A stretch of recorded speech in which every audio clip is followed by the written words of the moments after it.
العربية اللي بنعمل لها دورة غسيل دي لا فيها بخرة ولا بتنقص زيت، بس لازم كنا نحل الوش ونتدخل ونشوف ايه اللي حصل فيه وايه شكله.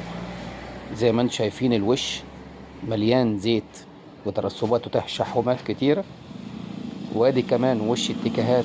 بص كمية الترسبات والتشحمات اللي عليه، كان لازم نفكه ونظبطه ونعمل فيه اللي لازم يتعمل والمفروض يتعمل. ده بعد ما غسلنا الوش ونضفناه كويس جدا.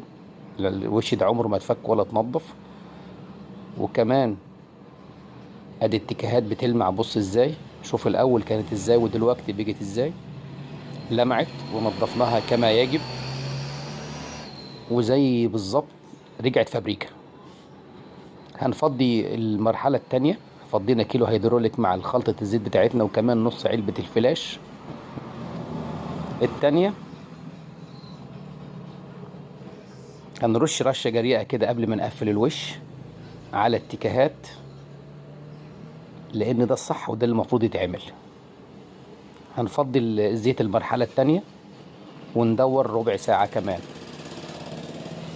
هنغير فلتر الزيت، لازم بعد دورة الغسيل لازم نغير فلتر الزيت حتى لو ما كنت غيره قبل كده.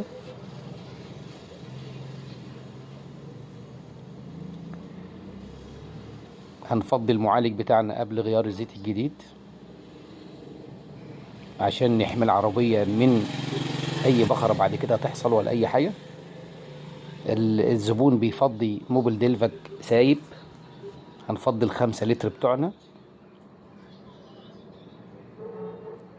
مع المعالج اللي احنا حطيناه، وكده خلاص تمت الحكاية. في امان الله، السلام عليكم.